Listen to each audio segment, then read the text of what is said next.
Who would have envisioned 100 years ago, in 1922, what would have become of Alaska? My father always said that Alaska had all the natural resources for any business or any individual who wanted to work hard to be successful. If you're going to be an entrepreneur, you have to believe that tomorrow is going to be better than today. The future of Alaska is as untold as the riches that are in the land. You can do as an individual anything you want to do in Alaska. Shaping tomorrow is really about leaving ourselves, our future legacy, our children, our grandchildren in a better place than we are today.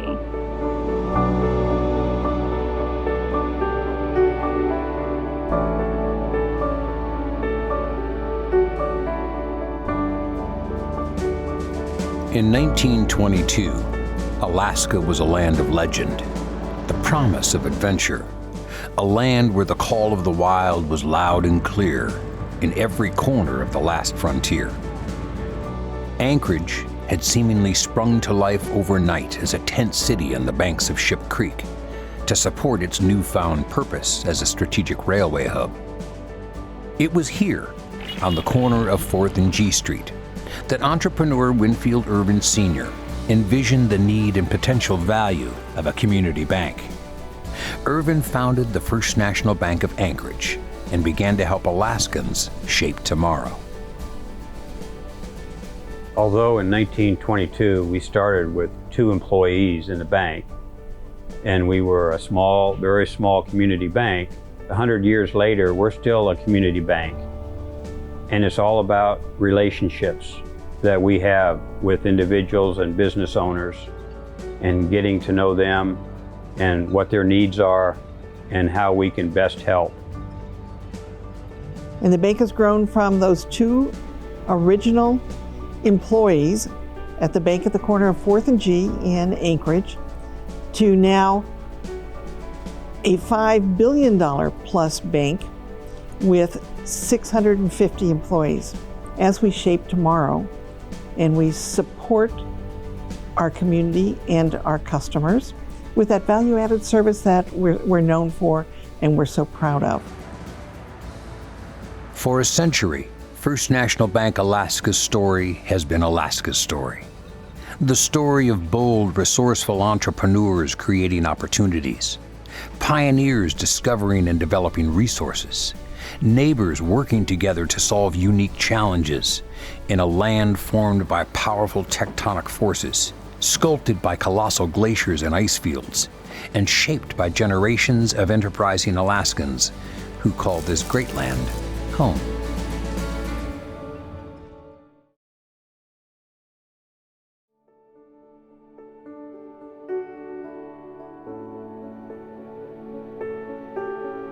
To lend perspective to First National's centennial, it's important to remember that Alaska's native people were the great land's first stewards. Today, they are among our most influential community leaders and innovators, inspired by timeless traditions and principles. So the Alaskan spirit, you have to think that really it harkens back to 10,000 plus years, because Alaska Native people, so really the Alaskan spirit, it's about working together to make it through hard times and to celebrate the good times too. I think what's unique about our values is that we value teamwork and the same things that help us survive for 10,000 years out in the remotest part of Alaska. The indigenous people were stewards of the land, and the more we evolve as a state, the more that comes forward now, particularly with native corporations and village corporations coming to the forefront. Among the more than 200 village corporations, Alaska Native shareholders own and operate many of Alaska's most successful businesses. Today, Alaska is home to many diverse communities, lifestyles and rich cultures influenced by contrasting coastal and interior climates and conditions. From Alaska's Golden Heart to the Aleutians, from the far reaches of the North Slope to the Panhandle, First National's mission has been to empower Alaskans to grow, succeed, and shape a stronger, brighter tomorrow. First National Bank has always played a big part in making URBAC go. We had lean times and good times, but they were always there when we needed them. And even the time after the oil spill and earthquake, and even when we had to be closed for the virus recently, First National was there with loans and whatever we needed. I can't say enough about it. It's picking up the phone when you need somebody, and then they're right there. You're talking to a person that you know, and they know you. And that rapport goes a long way. More than 4 generations of Alaskans have counted on First National for the past century. From the Alaska Railroad's Golden Spike launch in 1923 to groundbreaking at Fort Richardson and Elmendorf in 1940. In 1941, Warren Cuddy purchased controlling interest in First National Bank and was named president. Under his visionary direction and leadership, the bank's assets soared nearly tenfold, from $2.2 million to $20.5 million in 10 years. When Dutch Harbor was bombed during World War II, First National was here to supply payroll to the troops. In 1949, a few years following the war, Lucy Cuddy, Warren Cuddy's wife, was named to First National's board and later was elected board chair. To many Alaskans, she was known simply as Ghani, and her positive energy, influence, and contributions to the bank and the community still resonate to this day. When I was little, I couldn't pronounce granny, so I called her Ghani, and that stuck. And half the town called her Lucy, and the other half called her Ghani. I think Ghani was ahead of her time as a woman. To think of her going from Arkansas to Valdez in that time and on her own is just extraordinary, that she just had this will for adventure. She was a woman doing really wonderful things before that whole movement even transpired. She was a great speaker. I remember going to one of the Alaskan of the Year awards. I mean, there were U.S. senators and governors, and she just eclipsed all of them. She had everybody in tears. And I remember her talking about that young scamp, George Sullivan and Bill Egan, and she was kind of the only one in the state who had the age and the presence and the experience to be able to talk about these 80-year-olds as young scamps growing up in Valdez, and Bill Egan and all of those folks. She was a very grand and gracious woman. In 1955, the bank was here to support Alaska's first constitutional convention, and 4 years later, the historic We're In Declaration of Statehood.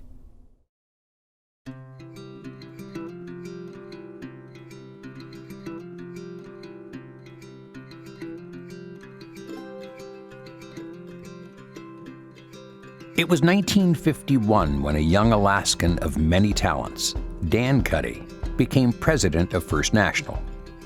At that time, the bank had grown to include 4 officers and 43 employees. It was Dan Cuddy's vision, understanding, and unwavering belief in Alaska that shaped and transformed First National Bank Alaska as the leading community bank across the Great Land. The fact that he worked in the cannery, he had military experience, he was an attorney, he was a fisherman, he could run heavy equipment. It gave him a sense of being real to the customers, and it gave him an opportunity to be helpful to them as opposed to just a baker across the table. If a gold miner would come in and say, I need a grub steak, he understood what that meant. Are you hard rock or placer? So he could answer all that. How long is your sluice box? And it wasn't just, oh, okay, here's how much ever you need. He could sit there and say, oh, I understand this. And those are the kinds of things that when somebody would come in, he could answer them, and he passed on to us. He really valued and was so impressed with the community. I mean, he would tell us stories, that were inspirational or as lessons or however you interpreted them, that there are a lot of community leaders in this town. And my father was very grateful that he was able to help these things, but he was so impressed with what they did and what they were able to build. You know what success I've had through my life was because of the help and support of so many people. And the building of the First National Bank Alaska is a success because of the many fine employees we had and the loyalty of our customers throughout the years. Pop used to bank Western Alaska first with a Piper Cub, and then we grew into a Cessna. And Pop developed a very collaborative relationship with the owners of village stores throughout that area.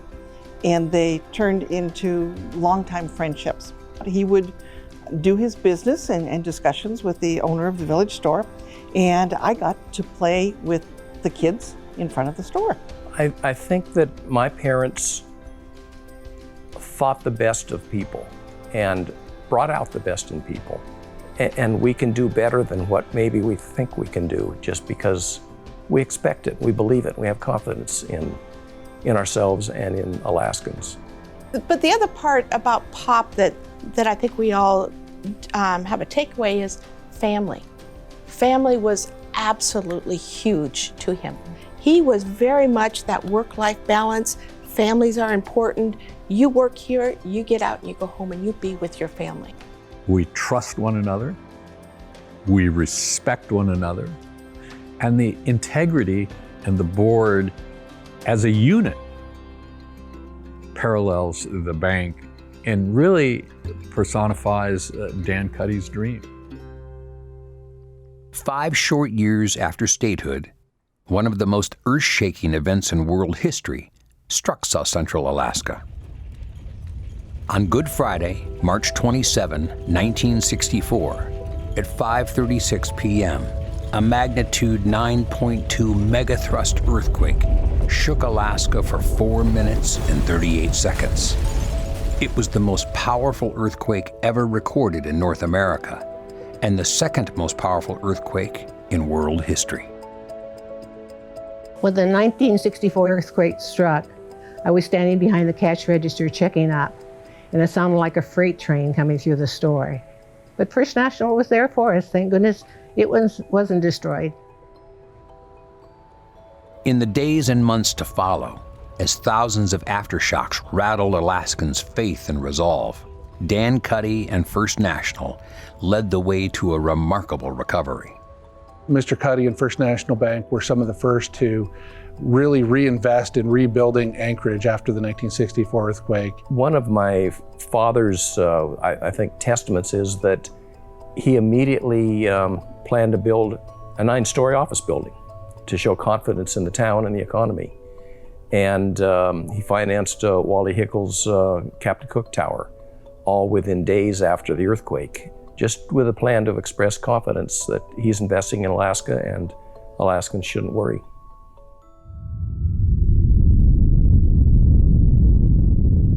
In 1969, Neil Armstrong took a giant leap for mankind. And Alaska's economy took a giant leap for Alaskans with the first oil lease sale on the North Slope. The building of the 800-mile Trans-Alaska Pipeline System was an engineering marvel and became, as it remains to this day, a driving force in Alaska's economy. After more than a decade of growth and stability, a combination of global and national economic factors conspired to disrupt Alaska's sustained prosperity. In the 1980s, crude oil dropped from $39 a barrel in 1981 to below $10 a barrel in 1986, a devastating 74% plunge in revenue. Alaska experienced its worst recession in its history. 11 prominent banks in Alaska failed, and more than a few Alaskans lost hope and left the state. It was a real eye-opener for me of what can happen when something kind of is out of your control, the price of oil. And where a state is so dependent on that, you have a kind of a backup effect. We have to realize that we have responsibility to the communities that we're in to make, as well as we can, proper decisions that helps that community grow, and not just grow, but get through the hard times. And if you don't learn by experience, I don't know how you ever will learn. But we've seen ups and downs in this great state of ours. Sometimes they're an 18-month cycle, sometimes they're 5 years, but there's always a cycle. And we had this last cycle that you were referring to that ran for 11 years. And the banks that went down, the people that were running them, had not been running the banks 11 years before, so they didn't believe there would be a fall in it. We'd seen it before, so we cut back on construction and heavy loans, expansion, speculation, and we were criticized for it as being too cautious, too conservative. But as a result, we're here and they aren't. In the midst of this recession, First National held firm, and most Alaskans continued to believe in the future while finding new ways to strengthen our economy and develop new opportunities. That is what makes First National unique and special. We are part of the fabric of Alaska, and always will be. The bank focuses on relationships. We actually go see our customers and try to find out what they need and if we're actually meeting their needs. And that really works well. Customers appreciate that. Alaskans are fiercely independent, but this renowned self-reliance is tempered by an abiding commitment to help one another and work together. To me, that is the spirit of Alaska, is growing family, growing community, making it so that everybody is invested, and it's a wonderful environment for all.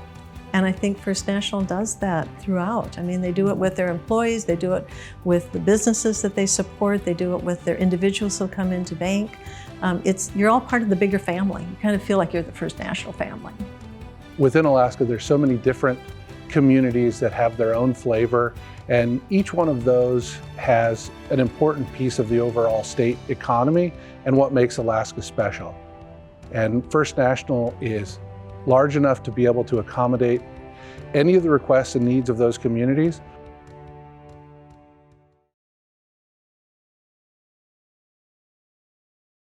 At first, I told Dan he ought to just try the internet. You can lead a horse to the World Wide Web, but you can't make him surf. But then, when I mentioned internet banking and showed Dan how customers could actually transfer funds, access account information, and make loan payments online from virtually anywhere. Introducing internet banking from First National Bank. Mom tested, CEO approved. The bank in Alaska has certainly changed over the past 100 years. So many different firsts that we had in technology.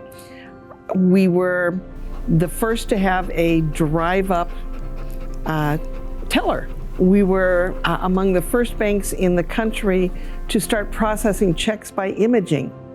We were the first bank to provide automatic tellers in Western Alaska. And an awful lot of that was actually working with communication companies to upgrade the communication lines to today, when you've got a corporate treasurer in a small rural community that can run its check and make a deposit and see it in a nanosecond on their desktop.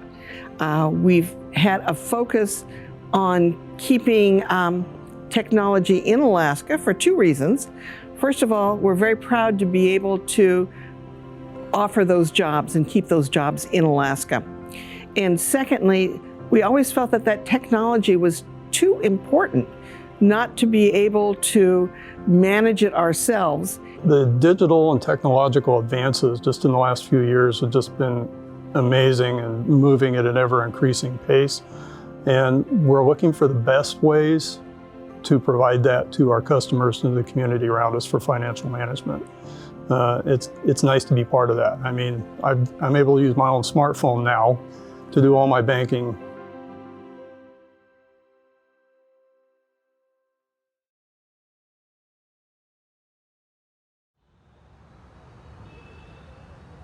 As Alaska's leading community bank, our employees are proactive participants in the communities we serve.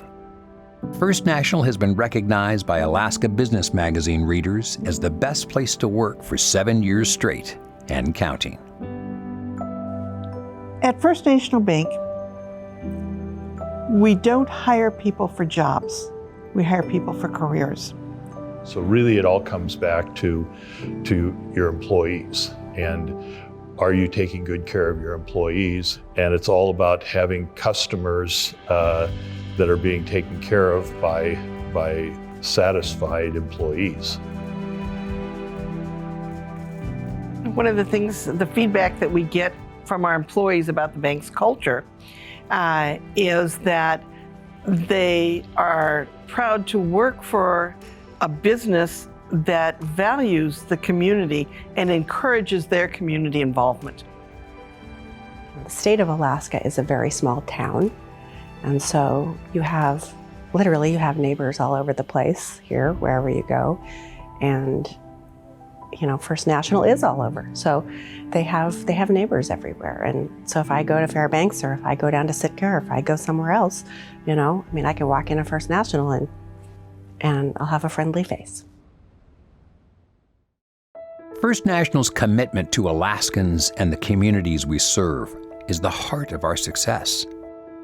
From United Way to the Alaska School Activities Association, from the American Red Cross to public radio and many more, annually, First National provides more than $1 million in donations, plus countless volunteer hours to help support the success of these valuable initiatives.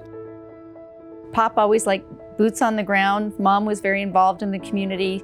And I think for all of us kids, we're really involved with our community, and we see that as being part of the bank community.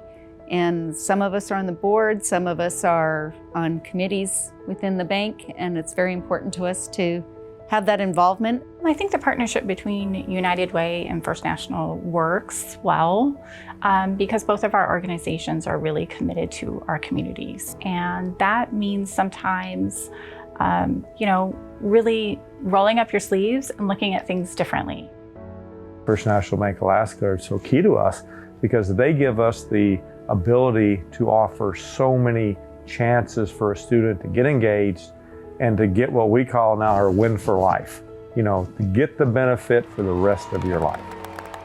Coaches who are out there not for the win, but for the opportunity to shape young people's lives helps play into that as part of their community. We're always thinking about tomorrow. And of course, First National Bank Alaska is also about the long haul, right? And really looking out for the community of Alaska. It's part of our mission statement that you take care of your employees, your customers, and your community. Whether it's helping someone in the community, whether it is volunteering for a nonprofit. We're all about community, and our 600 some odd employees are really the drivers of the bank. We're the fuel. To help them achieve their dreams, and that's how tomorrow is shaped, is by the leaders that take those risks. We have a genuine heart that's caring for the bank, which is this ongoing entity that I've talked about, and the community. They want everyone to succeed, and they're listening. They've got the boots on the ground and are there to do what they can to make everybody successful. To the countless Alaskans who have turned to First National as they explored, developed, built, and shaped Alaska's tomorrows, thank you. Alaskans, now and always, are the great land's most valuable resource. I'm excited about the next 30 years in Alaska because I believe the next 30 years are going to be better than the last 30 years for Alaska. And so I'm proud to be associated with the bank. When I think about First National, I think about them being flexible and looking toward the future and modernizing and coming together and doing what they need to do to continue to serve Alaskans. We've grown through having a vested interest in the success of Alaskans to keeping the bank at the forefront of innovation in providing banking services to Alaskans. Just find a dream and then go for it and make it happen. And you will find there are people willing to help all around you. You want to bank with your friends and where you're treated well and where you're made to feel welcome. And I know that First National will be doing this 100 years into the future. Today, as we observe 100 years as Alaska's leading community bank, new chapters of the First National story are already being written. We stand with you, with all Alaskans, to meet the next challenge. We're looking forward, exploring Alaska's enduring promise for new opportunities to shape brighter tomorrows.